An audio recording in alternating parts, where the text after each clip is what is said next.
everyone's triggers are different, but what it is their brain has got into the habit of waking up and not being able to get back to sleep. Now, it could be that they're lying awake thinking, "Oh, if I don't get any sleep, I won't be any good at work. I'll make a mess of that project and then I'll get the sack. And then how am I going to pay the bills?" And it just goes from one thing to another. And then they're never going to get back to sleep if they start catastrophizing like that.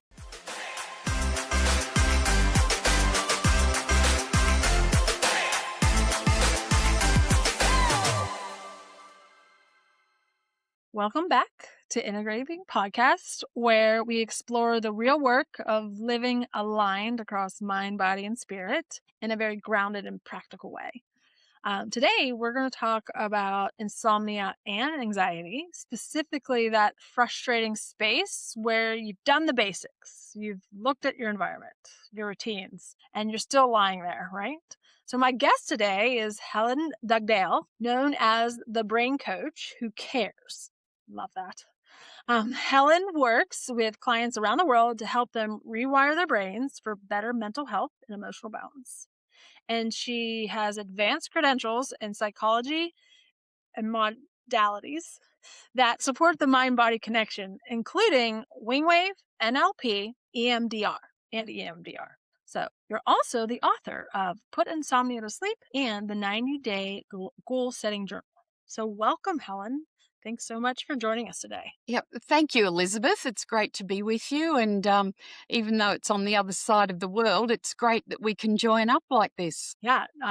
Me and time zones had a whole new reality with this. So I'm glad we've made it. And also, when I saw the book that you wrote, and something I think we're all talking about is, this idea of sleep and really all of the research and kind of what we're learning in this very short past, I think is really fascinating. So I look forward to kind of diving in deeper to that. I'm really just to normalize it, right? So we don't know what we don't know. And so hopefully, this conversation can plant some seeds with the community to take and really embolden their sleep habits. So my first question, I guess, is, from someone who has already tried the basics, your sleep environment, doing the blue light glasses, maybe turning off technology early, creating the routines.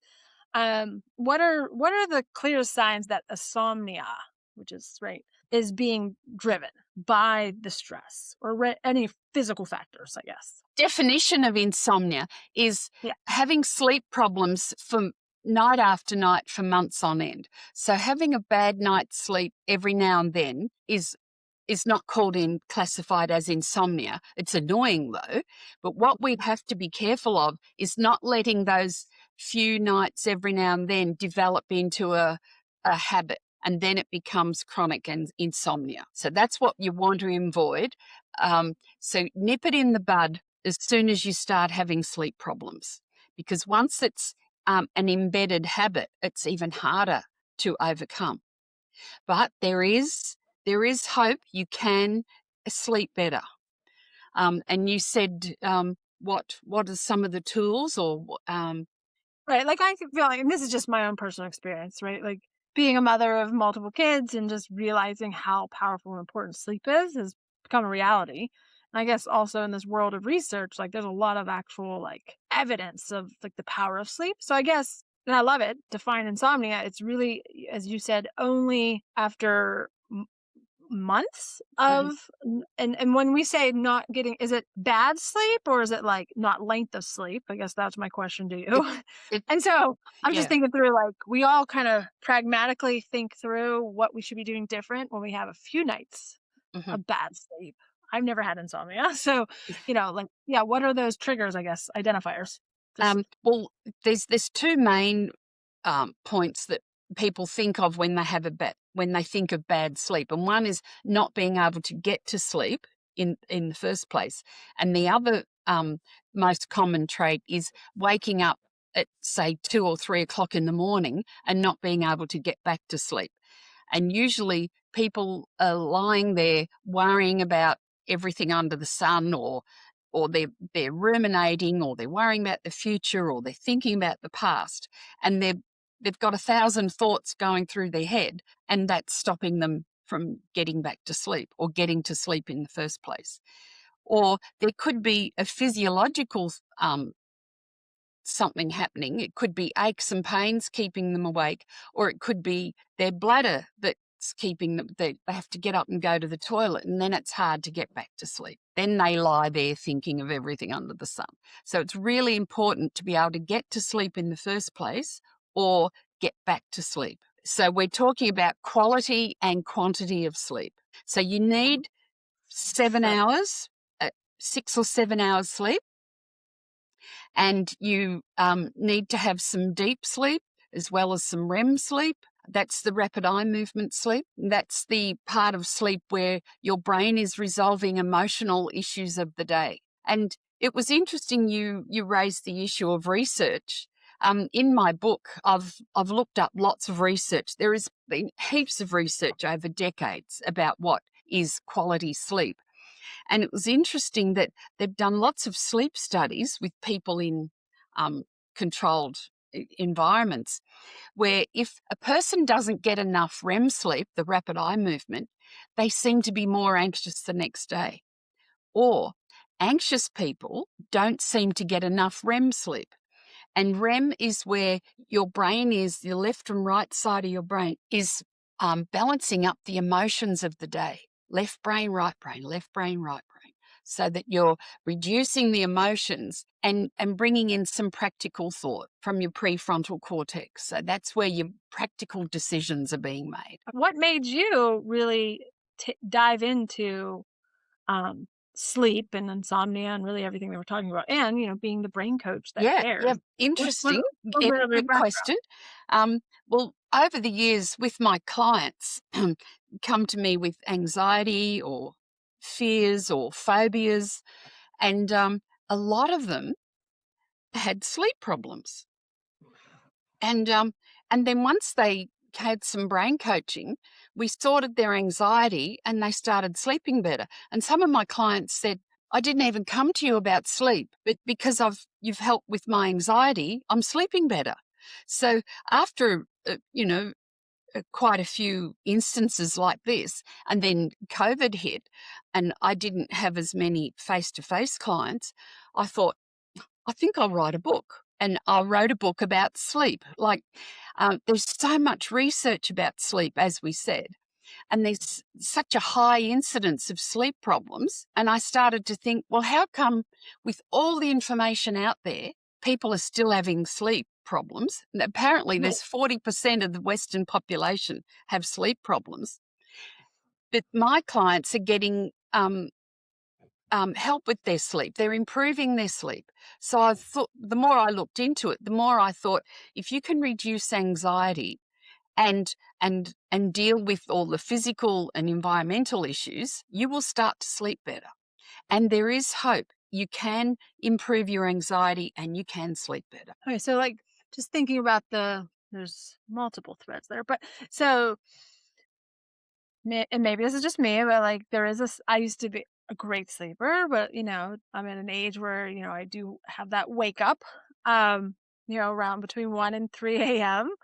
And is that a trigger of emotional stress, or what when you say it, what would that look like? I guess what is an example of someone that is thinking, feeling, or doing when they wake up at 2 a.m. I guess. Yes, well, it could usually their brain has got into the habit of waking up. Oh, I've had 4 hours sleep, I'm awake now. Because your brain goes through the heavy to light sleep, and it's during the light sleep that something will trigger your brain. Oh, it's time to wake up now. And then once you're awake, you'll start thinking about everything. And usually there is some issue that hasn't been resolved. And it's really important to identify what that issue is so that you can resolve it and start feeling more relaxed, and then you're more likely to get back to sleep. So I can give you an example. Yeah, I was going to say a couple of examples, actually. One, okay, there great. was a physical problem. A guy was managing a busy establishment and with lots of staff, and he was so anxious. He wasn't sleeping properly, and he was he was sort of not coping well at work, and he was getting up to go to the toilet 5 times a night. And he didn't really need to go 5 times a night, but he said, "Oh, yes, I do. Yes, I do." And so we worked on his anxiety. We retrained his bladder and retrained his brain so that he didn't feel the urge to get up, because once he got up, then it was hard to get back to sleep. And so instead of 5 times a night, I said, aim for 2 times a night. Just get up 2 times a night. And then after a few months of brain coaching, he was sleeping through the night. We resolved his anxiety and he was much happier at work. Love it. I was just actually listening to a sleep doctor, I guess Michael Breas. I don't know, but he said something about, like, if you don't have to go to the bathroom, actually don't go to the bathroom. Just, you might be like kinking your bladder or like laying a certain way. So like lay flat on your back and close your eyes and allow the moment to pass, because that whole sit up, walk, sit down, about you're up. So I love that. That's exactly right. And so Yeah, you guys worked on, almost going back to like what, 5 times a night, right? So just practicing the habit of like eliminating those as you exactly. And it move is forward. possible. It really is possible. Unless you've got a medical problem, of course. Right. Mm. That's so then there's and I guess, so that's kind of the waking up in the middle. Then there's the idea around fixing the bedroom. Like there's a lot of talk of like, have your shades drawn, have, reduce all blue light certain periods of time, don't eat like 3 hours prior to sleep. Like, is there anything to that in regards to Oh, yes. um, Yep. your And sleep habits? that's a chapter in the book as well. All the things to not do, like turn off all the lights, have it quiet, um, a comfortable temperature, and you're right about eating and drinking. At least be 1 hour prior to bed. The earlier the better, because you want your stomach to digest food and drink and not be going through that while you're trying to sleep. So not go to bed with a heavy stomach. Um, have a quiet downtime an hour before bed. So no screens right in your face. So that means phones or iPads. A TV across the room is okay because it's not right up close. Okay. So, but a lot of people know about all these things, and And they have a still can't bath fall or asleep. yeah. So have your they call it sleep hygiene. Have your routine, telling your body it's time to wind down now. It's part of the circadian rhythms, winding down at nighttime, getting your body ready for sleep. And I guess you use the word kind of like the rewiring, just like making that concrete.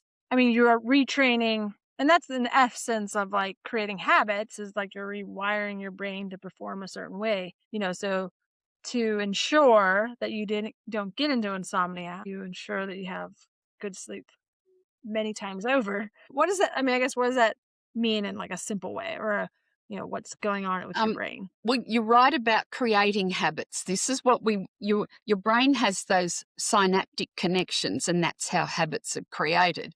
But in a simple way, it's the brain that fires together, wires together. So the more you do or say something, the more that becomes a habit. So for an easy example is someone who keeps saying they're bad at maths, at mathematics. Right. If they You're keep not bad. saying that, they will be. But if I just said this to my son. um, and it's our psychology lecturers at university said, if you tell someone to not think of a polar bear, they're going to think of a polar bear. So if you keep telling yourself, I have to sleep, all you're going to think about is your sleep problem.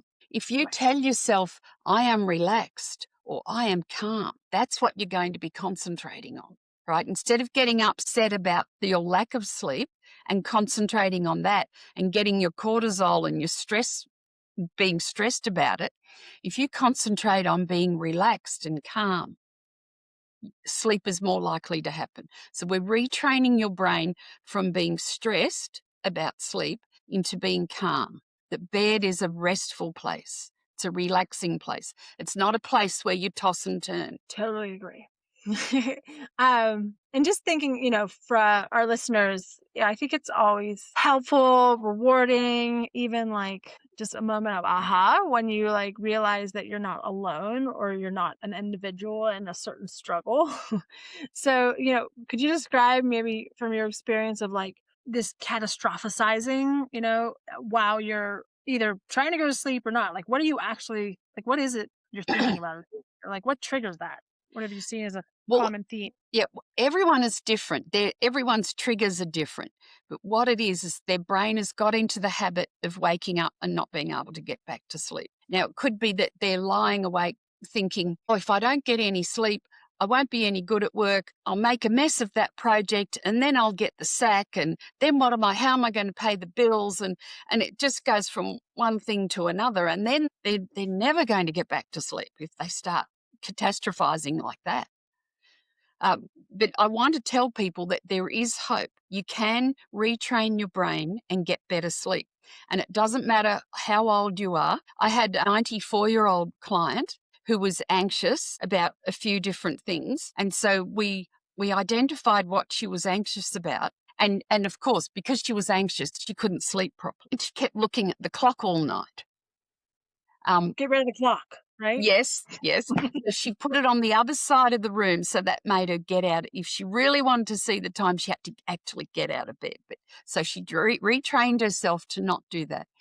We retrained her why she was anxious, and then she realized that that wasn't really real, that fear was not real.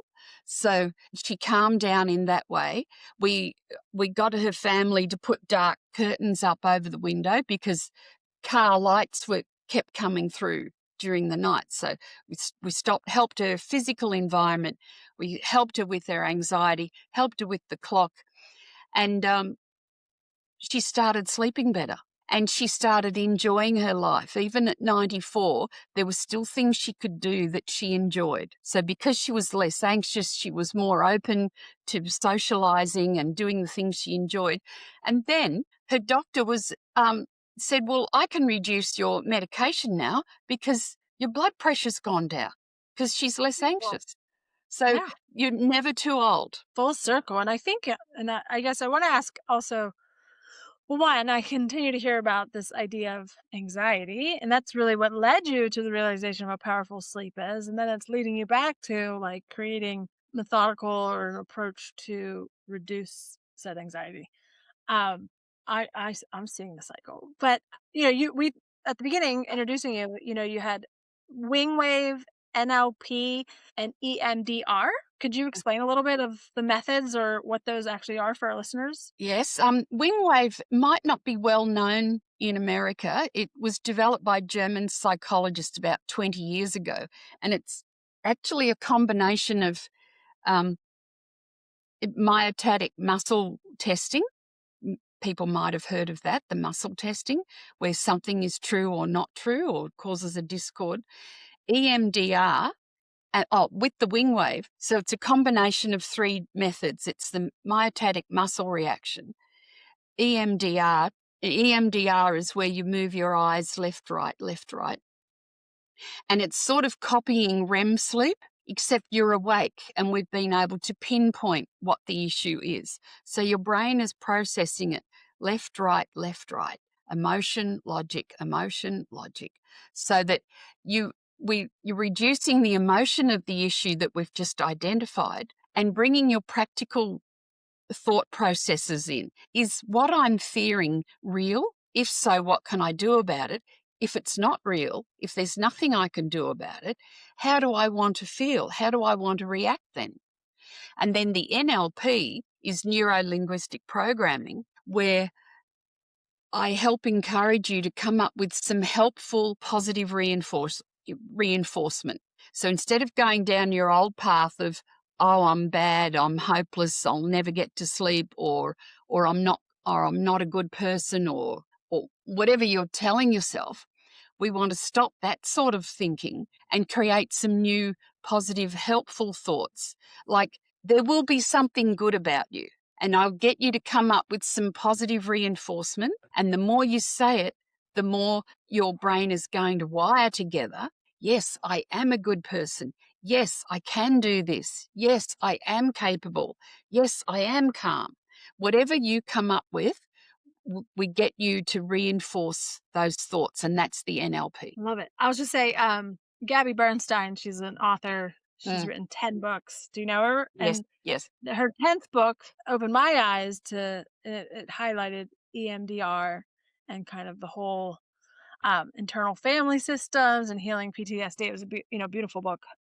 So I love hearing you explain actually like what's happening and why you're moving your eyes left and right. I didn't really pick up on that tidbit. So, and in essence, from those practices, it's really where you identified like reducing the anxiety, which then reduces their inability to fall asleep and or, allows them to stay asleep. So I love it. So just, thinking through your journey, I mean, is there, any other particular projects or initiatives that you're actively working on that you want to share with the audience or some takeaways? Well, in the sleep book, I've actually got some tips and guides, and I've also got a one-page PDF that I could send to people. My top tips, the top bad sleeping habits to avoid and good habits to start up. So that's just on a one-pager if anyone's interested in that.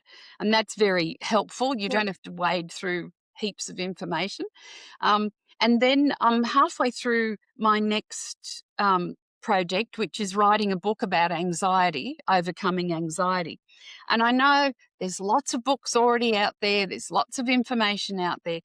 But I feel I've got a different take on it with some new and interesting information that people can easily adapt to their own situation and come through it. And you can overcome anxiety. Now, a lot of people think that that's the way they are. They just have to put up with it. Well, I'm saying to people, you don't have to put up with it. It is possible to retrain your brain so that you're not as anxious as you have been.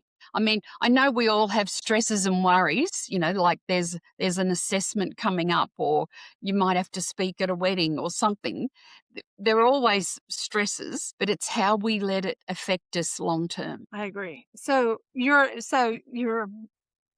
from a start with anxiety, wrote the book really to share the knowledge of like what is insomnia and how to really, I love the put it to bed. And then, from that research and your engagement with your clients, really diving into this anxiety approach. And I know you said, there's been many books written about it, and sounds like my mother. I'm always like, but not your perspective and your journey, and thinking of all of the clients that you've supported and helped. It's probably an incredible value. I look forward to reading when you do publish it. And so your idea of like anxiety doesn't have to be dealt with. It's really how can you understand it and then make and take actions to really reduce it instead of just deal with it. I love it. I would love to know those tips. So, anything else that you would love to share with the audience? And, I can definitely link your one pager as well as, where we get these books to read them. But any other takeaways? Well, I've got a couple of tips they can do, whether it's anxiety or getting back to sleep.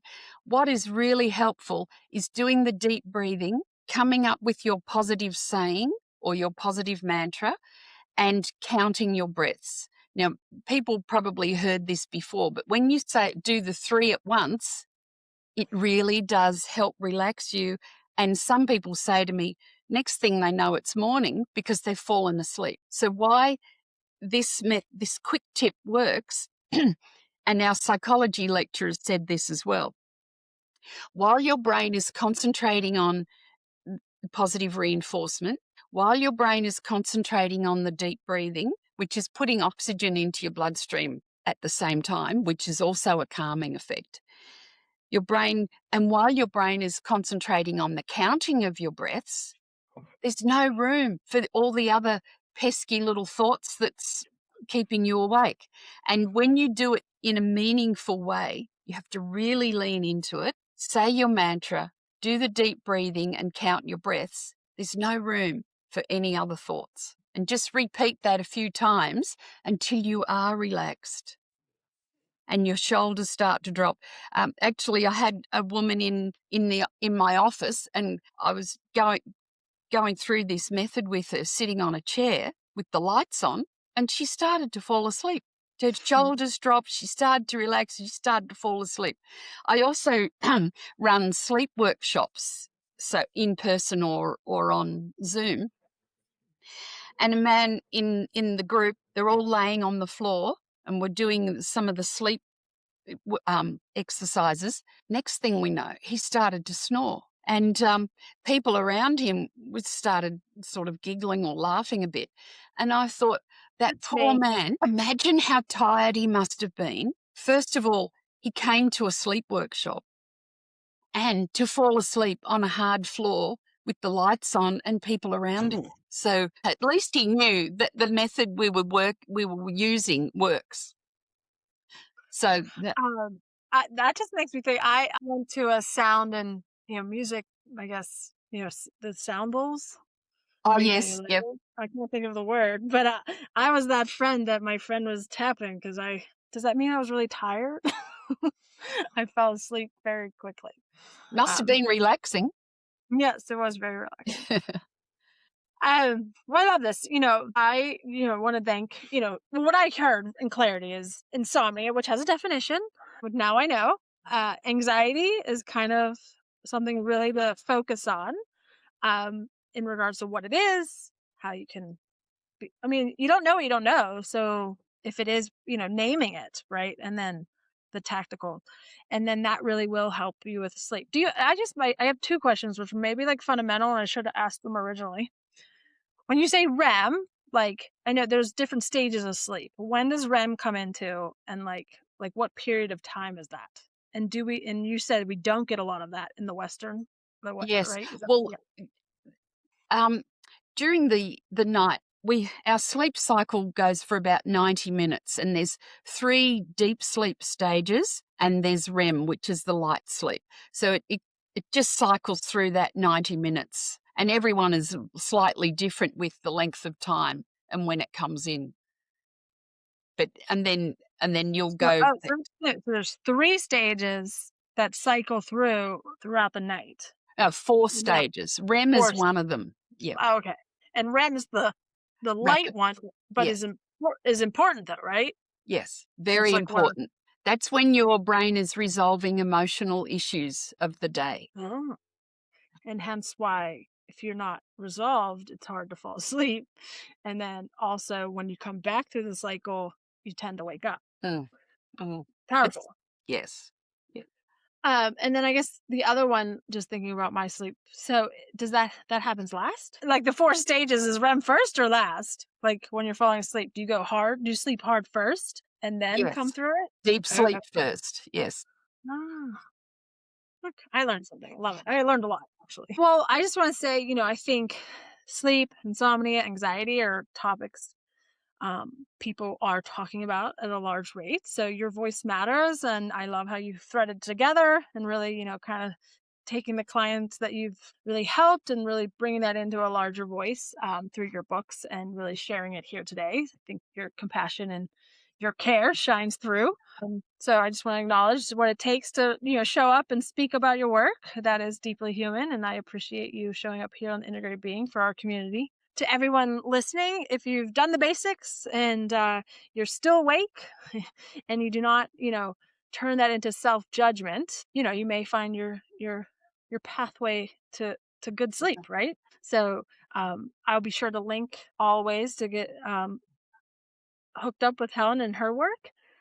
With that, Helen, any last words for our audience or for yourself? Really, just what you were saying before, that you're not alone. You've always got more good points than bad points, and that it is possible to overcome anxiety, and it is possible to get better sleep. I love it.